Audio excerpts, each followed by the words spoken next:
Everyone, for those of you in the eastern states, good afternoon. For anyone in Western Australia and further west, just ticking over to your afternoon. Hope everyone's had a good morning and a good day. Thank you for joining our webinar today. It's our July webinar, first one in a while, so good to have everyone back. As you would have known, today we'll be covering off Transvirtual maintenance tips. So we're still in the midst of winter. I've got another month to go, but as anyone else who's looking forward to a bit of warmer weather like me, I'm looking forward to spring. Good topic for some spring cleaning. And today we'll just be talking through some general tips in how you can make sure that your Transvirtual portal is kept nice and tidy. Show you some areas where you can just continually monitor some good practices, and also just how you can make sure you keep you on top of things. Ultimately, in Transvirtual, you want to make sure you've got a nice clean setup. All your data is of good integrity, because it'll make it a lot easier to chase things up when you do need to review your system, and just make sure you're across anything that needs to happen inside of Transvirtual. So we'll have a few more people joining, but we'll keep going. We'll get started.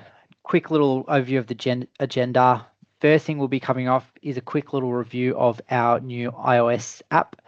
Just a quick little announcement there and a reminder for everyone to download the latest version. We're then going to jump into the system and delve into how you can review your card files and address lists, just making sure you're keeping things nice and tidy, and also just managing access to the system, showing you how you can quickly make sure that one, only the people that need to be in the system are there, and two, do they have the right level of access in the system. Coming down, we'll touch on a couple of operational checks you can do, some inbuilt reports that are very helpful just to help you keep on top of your deliveries and also pickup assignments. And then for anyone who's joined us from the finance department, we'll just show you some of the key checks you can do as part of your invoicing process, some key screens in the platform to help you make sure that you're catching out any consignments that may be causing an issue, from pricing issues through to not actually being assigned to invoices. Lastly, we'll touch on unknown scans and just some ways that you can check to see, have you got any barcodes that are being scanned that are being unrecognized, and just identify any potential problems that you need to address, either from third parties who are assigning you freight as an agent, or conversely, do your team just need to have a check and make sure that they're scanning and pointing the scanners at the right labels. So nice little simple one to finish this off. Firstly, though, a bit of exciting news. For anyone who wasn't aware, we've recently released our new iOS app. This is available for all Apple users. It's included some additional features that weren't previously available through the older versions of the Apple app. That includes our route optimization, so drivers can optimize their load to make sure they're traveling on the best route. We've got chain of responsibility forms, so if you want to utilize your drivers doing pre-start checklists, other forms like that pop up through the mobile app, that's now available through the Apple devices. And then you can also record equipment transactions as well. So for all our Android users, these are things that have been available, but it's been a little while coming, but we've brought the Apple devices up to speed now, so you can deploy that to your team. Just a reminder to make sure you do encourage all of your staff to download that app if they are on iOS. You can just go to the Apple Store, make sure they look for the new Transvirtual logo. You can see there in the little thumbnail on the right, we've got the little new label. You can also do a check as a team as well. So for anyone who's an administrator inside of your Transvirtual environment, we'll quickly show you how you can check, and just to make sure your team have the right version of the app.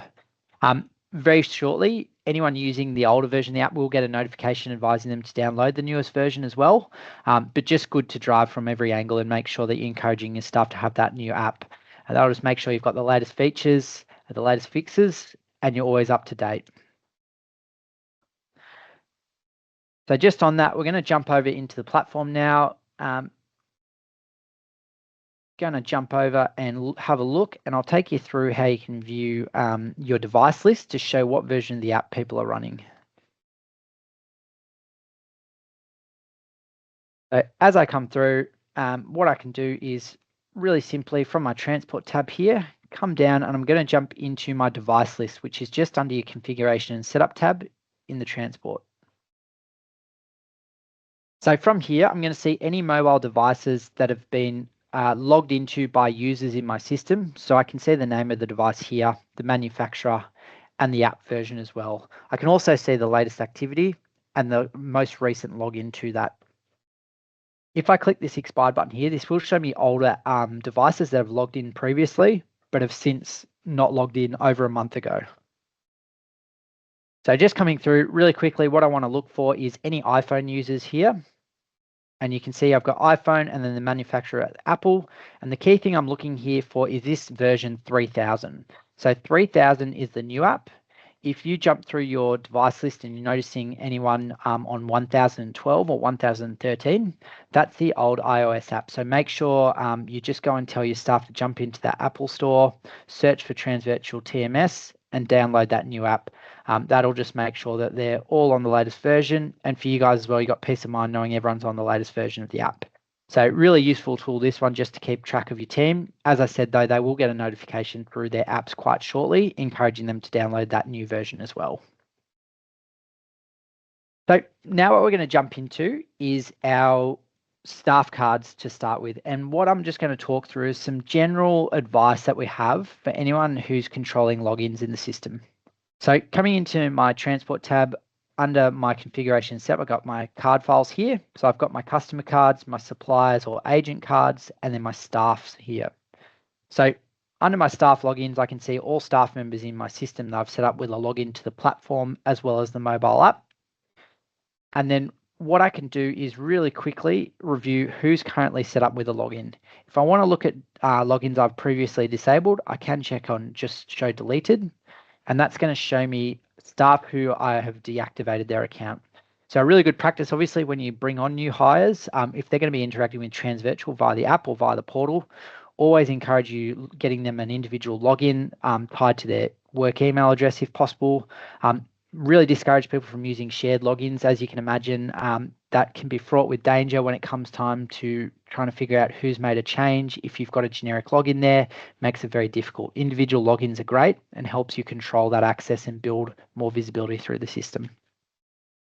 When you're offboarding staff members, someone's resigned and they're moving on from the business, great practice is just to check with any system that they don't have their logins beyond that final day of their employment. So I can log in here. I just double click on the individual user. And if I need to deactivate that account, I can delete that. And what that will do is deactivate the login. When they try to log in, it will not take them through to my portal. I can always reactivate them later on as well if I need to. So if I brought them back or they're coming back after a period of leave, say 6 months, and I just want to reactivate that profile, you can always reactivate them by ticking that show expired. Now, the other thing I want to flag is in the system, you've got your permission groups or security groups. What these groups do is they let you determine what someone can do within your system. So by default, Transvirtual setup will have 4 key permission groups. That's your super admins. These are your system administrators. They're people who should be allowed to make changes to your system configuration. They'll have full access to everything in your environment. So really you want to restrict this to your system administrators. Typically it could be someone in finance as well as someone high up in operations who needs to make changes to the system at times. Really, though, you want to restrict this list. You don't want to have too many people doing this. So good point to check is just make sure that you review your super admin list. Make sure that only the people who should have access and need to have access are enabled. Next one down in our list is our operations. So this is for your operational staff. Anyone who may need to view some information in the system, say, for example, view consignment data, but you may not need to give them access to the full-blown rate cards menu, let them change configurations in the system. You want to have anyone on that level assigned to this operations level. So that'll give them visibility in the system without having control to change things. The next 2 default security groups you have are your customer and your agent. So your customer security group should be assigned to any customer logins you've given access to in the system. So coming back under our transport card file here, under each customer card we have, we can actually create logins for those customers' accounts. And from here, I can add users to log in. And this is for your online booking portal where people go to create consignments through the system. You just want to make sure that these are set to your customer security group from here.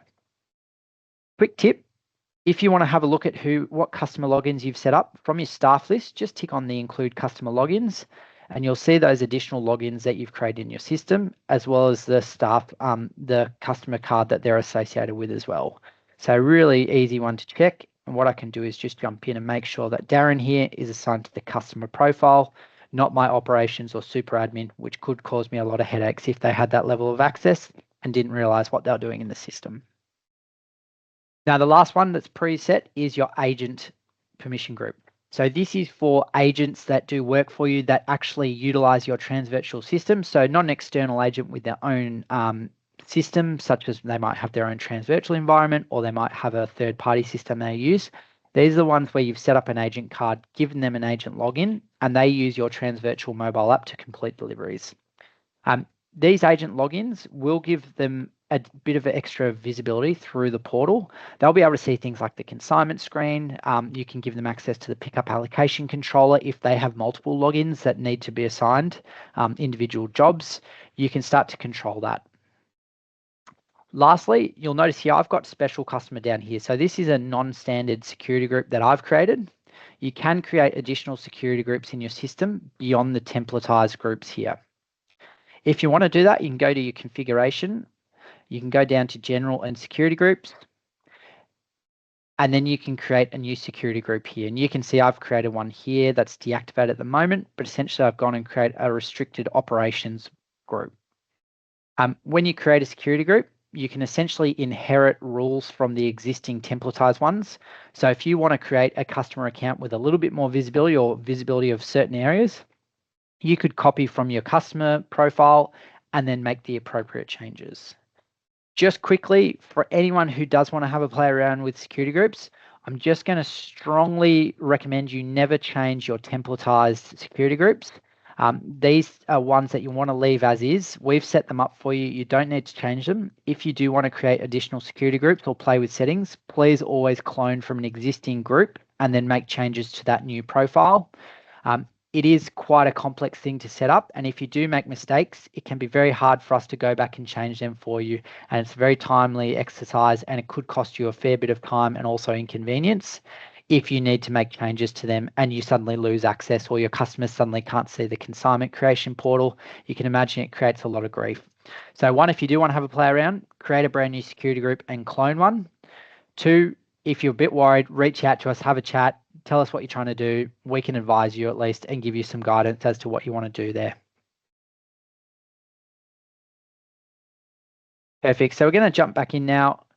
Coming back into those card files here, a really quick tip for anyone who just wants to get a quick snapshot of what super admins are set up in their system.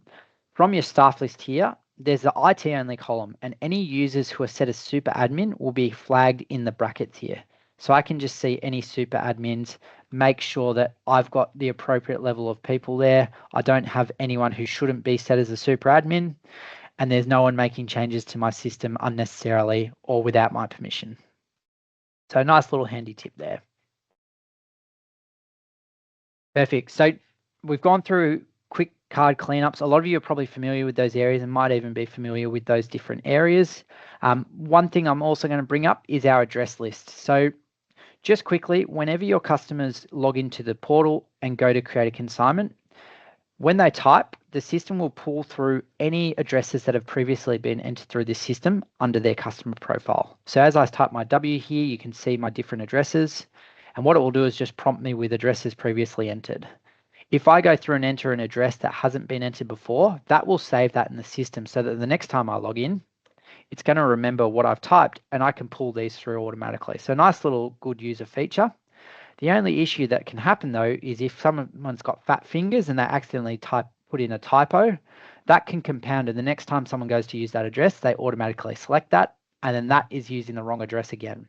And if you're running into these issues, you can actually remove these saved addresses from the system and make sure that next time it's going to prompt someone to automatically enter it, or they'll be prompted with the adjusted address that you've changed. So to access your list of saved addresses, go into Transport tab, come down just below your card files and go to your address list. From here, you're going to see any addresses saved in your system. You can sort really easily to look at the name, the address, and the suburb. If I select on any given one, it's going to pull up the site name. It'll also pull up the address, the suburb, and you can see additional information as well. So the first thing, if you do notice any typos, for example, let's have a look here. I can jump through and let's go here. I've got a typo in this name, Gagari Gundari. So first of all, I can just adjust that. And next time someone searches that, that's going to have the correct spelling in that name. More importantly, if I've got a typo in an address here, I might want to fix up this address and make sure it's showing exactly as it needs to. I can also then put in things like contact names, phone numbers, emails, if that always is the same contact details for that address, save some customers time. The other thing we can do as well is if we know there's special instructions for the delivery or the pickup, we can attach those to the address as well.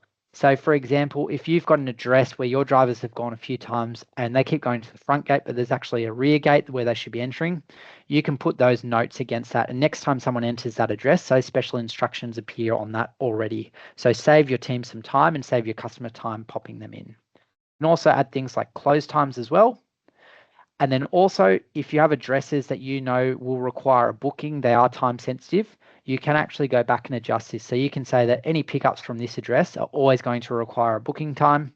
When someone flags this as a sender address with a pickup requirement, what the system will do is prompt them and say, please give us a pickup time and save you guys the hassle of having to chase them up. So some really quick tips there just to make sure that you're optimizing that list and controlling information that goes through. In addition to adjusting addresses, if there's some that are just plain wrong or your address list is just a bit messy, what you can do is go and remove them completely. So for example, Eddie Explosion, that address doesn't exist. Someone put that in as a joke for some reason. I can just quickly select that and delete that address. That's now out of my system. And next time someone types an E, they're not going to see Eddie Explosion. That's completely hidden. Last thing you can do as well is limit addresses to your specific customers as well. So if only certain customers would ever be doing pickup from an address, you can limit that as well, just to make sure that they only see that from their list. So hopefully that's somewhere that you guys, one, are already using, or two, you've figured out already a couple of ways that you can utilize this address list just to make your life easier and clean up a little bit. You can review these, you can export and import addresses too. So if you want to do a bit of a project, you can always export this list to Excel and import addresses into your system again and clean them up and get them in a nice format. For anyone who's been with Transvirtual for a while, that could be an option because potentially you might find that you've got a fair bit in there. Perfect. So next thing we're going to look at is from an operational standpoint, just a couple of key reports that can be quite useful for anyone who's needing to keep track of consignments that either need to be picked up or have outstanding PODs as well. And these are two key reports that you can find from your reports menu here. What we can do is jump into reports, and under operational tasks, we're going to go to PDF or Excel reports. From here, you're going to see a list of templatized reports in the system. Down below, I'm going to take you about 2/3 of the way down. And what we see is we've got our outstanding pickups and our outstanding PODs. These are two inbuilt reports that are essentially going to help you report on any consignments that have been flagged for a pickup that haven't been actioned for a set period.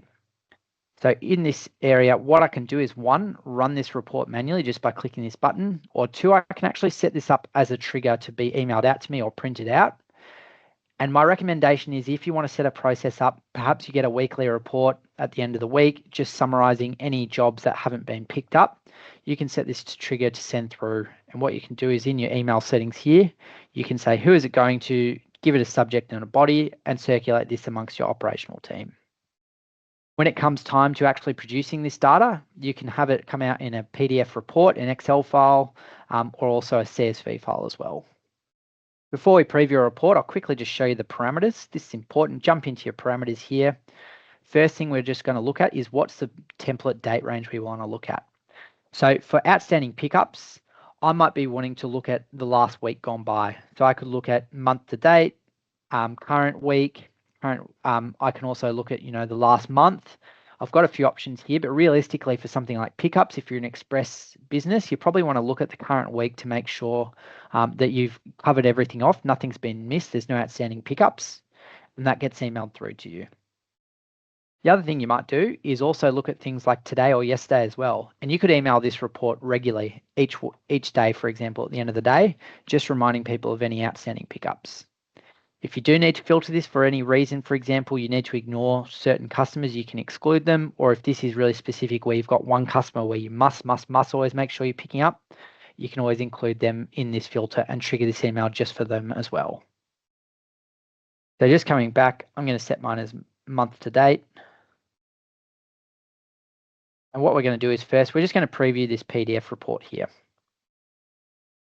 So opening up this report, perfect, all good, no outstanding pickups from my team. That's great. Now, if we ever want to look at a wider date range apart from the preset, we can override our report date range here when we're manually reporting it. And what I can do is take this back a little bit. I'm going to run it for a longer period. So let's go, we're going to go from 30th.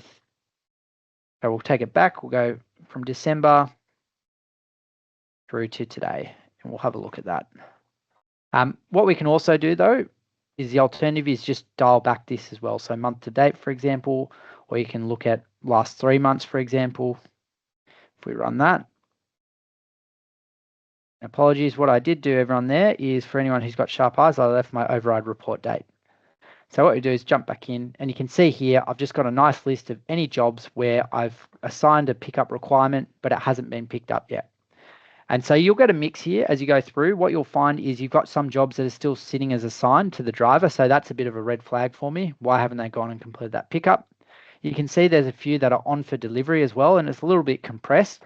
When you get your Excel file, that's a little bit easier to digest. But essentially I can see, well, someone's just obviously picked that up but has missed that. So that's just a bit of a process. And then we can go through and just check. Realistically, though, what I want to do is make sure that this list is clean, and I'm doing a regular review of this. So for any of these pickups, I might jump in here, copy and paste that number, and back from my transport tab, I can search that there and just pull it up. So just going in here, I'm going to have a quick look at the history and see what's happened. Perfect. So this is still sitting with my agent to pick up. So I'm going to call that agent and just touch base with them, say what's going on. Why haven't we picked this up? I'm going to get a very angry call soon. Just follow that up. And that report, if you're running it regularly, will just help you keep on top of that and make sure that you're bringing that information to light instead of having to dig through and find that. Let yourself get an email each week that shows you that report. So the other one we can do as well is outstanding PODs. So this is essentially going to show you any deliveries where we haven't received sign-on glass for a consignment. So in the same vein, what I can do is just review that report. And I can go through here. And this is a longer, scarier list for me. In the last 3 months, I've got a fair few amount of deliveries that are created. I haven't even got past actually picking up freight or assigning it or popping it on board for delivery. So there's some alarm bells ringing, and what I would do is go through and review that and make sure that, one, have we collected the freight? Is there any issue? In some very valid scenarios, if you're receiving jobs from customers of yours who are also freight businesses, they may be assigning you jobs that they then cancel. And this is a great check as well. You may go through and review these and say, well, we've actually got 10 jobs that were assigned to us, but never actually needed to be done by us. You can mark them as cancelled in the system and just keep that clean. And make sure that, one, you've got no outstanding jobs in your system, and two, your data's nice and clean, and you're only seeing genuine exceptions that you need to account for. So just quickly, when you do set up a rule to trigger these, so I've set up my export framework here. What we can do is essentially, you'll notice they're highlighted white. All these other reports here can be run manually in the system. It's just a case of making sure that you go through and review it and pull the file you need as well. So for anyone who hasn't had to dig through this previously, what I would recommend is jumping into here. For each report you go, just set your parameters to a longer date range. Last 3 months and yesterday is a great one because it'll give you a wide range of data, and you can go through and just review these reports. There's lots of great ones. Consignment MISC will give you just a general export of consignments. You can also look at things like depot in scans. For anyone who's doing item level scanning, you can see which freight has missing scans against it. That's a real optimal one for anyone who's really pushing the Transvirtual to its limits and is maintaining a high degree of scanning, that's a great one to use just to check and see where you can get any improvements and if you're missing any key scans as part of your process. For anyone in finance or operations or at head office level, also looking at revenue as well. So you got some sales by week reports in there, some really useful reports that you can run manually or set them to trigger an email to you. So for everyone in finance now, just going to quickly jump over into a couple of checks you can run as part of your invoicing process. So when it comes time to do reconciliation, before you've gone reviewing invoices, what I recommend is jumping into your finance tab here. And what we want to do is go into administration. The first thing we want to look at is our transport price reviews. What this is going to show us is a list of any consignments that have a pricing issue. Now, the pricing issue could be due to your customer rate card. There may be prices that were incomplete or $0 at all. If anyone uses agent rate cards as well, and you've assigned a job to an agent, just take note that these could also appear in this list. So if you're seeing some jobs that coming and you review them and it looks like the customer rate card is perfect, there's no errors, it's likely because you've also assigned an agent to that. You've got an agent rate card set up for some costing tracking, and there's an issue within that agent rate card itself. So to make sure you see all the information relevant to you, the first thing I'm going to recommend is just jump in here and go to your bookmark icon and make sure that you pull through price issue, consignment number, consignment total customer base, which will show you the base price for your customer rate card, and then also a consignment total supplier base as well. And what that will show you is the base price for your agent costing or your supplier costing card. So in the event, if I go through and I have some consignments that have priced correctly, but I've got agent rates that are incomplete, I'll see both of them from there. I can see why that exception is existing.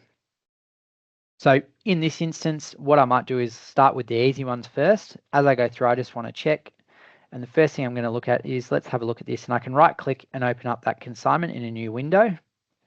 Coming over to my finance tab here, I can see my pricing here. So my customer auto, I've got no cost essentially. So I've got some agent pricing. My delivery costs are tracking okay. However, I've got no customer pricing here. And if I scroll down, I've got no rate card against this customer here. So that's a nice and easy one. What I need to do is go back, assign a rate card to that customer, and make sure that that's going to price correctly for them. And I can reprice it then once I've assigned that rate card. And then when I've gone through and checked all of these, I essentially recheck my prices, and the system will remove any prices that are now up to date and completed. So in terms of your process, quick couple of tips. You may have some genuine cases where consignments are appearing in here that haven't priced yet because you're working on a rate card. For example, it may be a new customer you haven't got through. A couple of quick tips. You can use dates in here, and what you can do is say greater than the 10th of the 4th, 2024. And what that system will do is basically show me any dates beyond later than the 10th of April 2024. So use that as your date range. You might also do ones pre, for example. So you might say, I want to see anything before the 20th of July because that's when I put everything in place.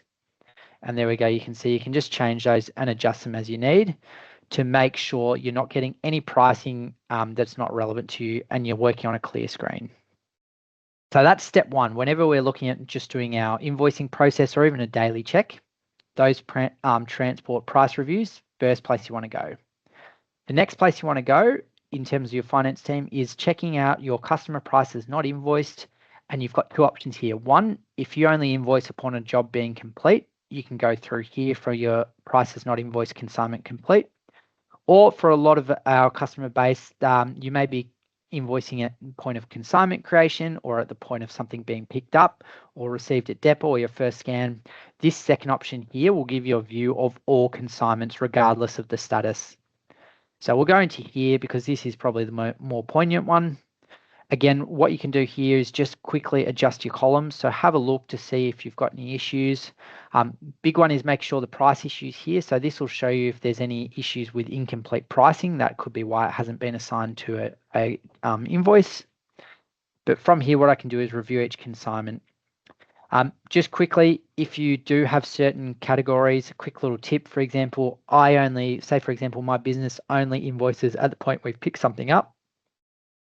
I'm going to say, do not show anything that's at the created status because it's still just created. I need to pick it up or register a depot in scan before we can invoice. So this little exclamation mark goes, don't show me anything that's got created in it. And now all I'm seeing is things that are beyond that first point here. So nice and easily, I've just trimmed down that. And then what I can do is review these different jobs and see why haven't they been attached to an invoice.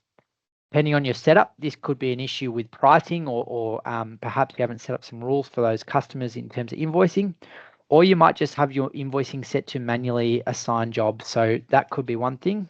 Ultimately though, just right click, go into the job. Again, we're going to go to our finance tab here. And you can see here, so this needs to be invoiced. That's the only reason. It just hasn't been assigned to an invoice. I've now popped that on. That's gone into an invoice. If I come back here and refresh my screen, that job will disappear from view. And what I want to do is work through this list and just make sure this list is clear. In the same way, my transport price review list should be clean before I go and do my invoicing. I want to make sure that I've got all this screen checked off. I can filter out, obviously, so I can filter ones that are still created. But what you want to make sure is you've got a clean list before you go and start reviewing your invoices, because this is fixing the problems before you come across. And when you're looking at individual invoice, it's very hard to see what should and shouldn't be there. Instead, we work through the jobs and say what hasn't been associated with that invoice. So hopefully that's a helpful one for you. Just quickly for anyone who does actually only invoice once the job's complete, you do have that consignment complete one there, and that'll help you roll out. And you can see here, nice little trimmed down list. However, in most cases, a lot of our customers will be doing different methods there. So you want to make sure that you're checking all consignments. So the last little step on our agenda today is going through unknown scans. So this is a hidden feature. A lot of the time, it may not be necessary for you. So if you're not actually doing item level scanning at the moment, you can probably tune out. Still stay on the call, but obviously not as relevant to you. If you're not doing item level scanning, highly recommend look into it. Talk to us if you want to look into that. It's essentially making sure that for every item you have, you've got a label and you're scanning that and you can track it. Really helpful to make sure that one, you're keeping track of all your deliveries and items at any given time. Helps you identify short deliveries, helps you make sure you're keeping track of freight, particularly when things are misdirected, anything gets lost. Scanning is just the ultimate way to make sure you're telling that story through the system and everything's in place.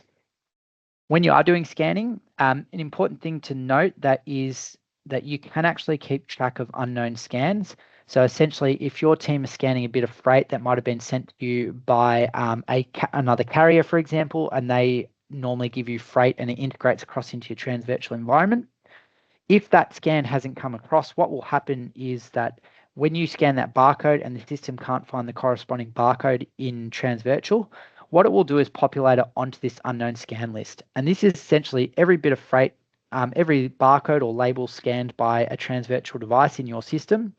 And it will show you the scan value here. So here's your barcode value. You can see the date it was scanned. You can see also what type of scan was doing. So at location basically means that someone was trying to scan this from the delivery screen. So they've pulled up a delivery, they've gone to scan it to show, hey, we're delivering this. And when they've scanned it, hasn't recognized it. You can see the head port of the person who was scanning it, who scanned that as well, and any comments they've attached as well. So firstly, in the event that you have jobs coming through on an integration and perhaps for whatever reason, something's been held up or that data hasn't come through to your system, when these scans are populated into this screen here, the system will do a periodic check to see if that data exists. So if I've received freight from a third party who normally integrate with me, but that hasn't come through yet for some unknown reason, my guys have scanned the freight and then gone and delivered it. Once that job comes through into the system with that barcode value associated, our system will do a check and say, okay, I've now found that barcode value 712925, and it will actually remove it from this list and associate that scan with that consignment. So a little bit of smarts built into the system. However, what you want to do is review this if you notice that, one, are your drivers maybe scanning incorrect barcodes? So not to call out anything, but sometimes if you do have stickers on packaging, driver may be just absentmindedly scanning the wrong label. You should pretty quickly notice if the wrong label's been scanned, and you can then review that and talk to your drivers. So for example, in this case, Jack seems to have a lot of unknown scans. None of my other staff members have it. I might have a quick word to Jack and just make sure, one, does he know he's scanning the right label? And two, is there an issue maybe with that run actually? And it's not Jack's fault, but we're seeing some jobs where this isn't coming through and we don't have the data in the system for those jobs he's scanning.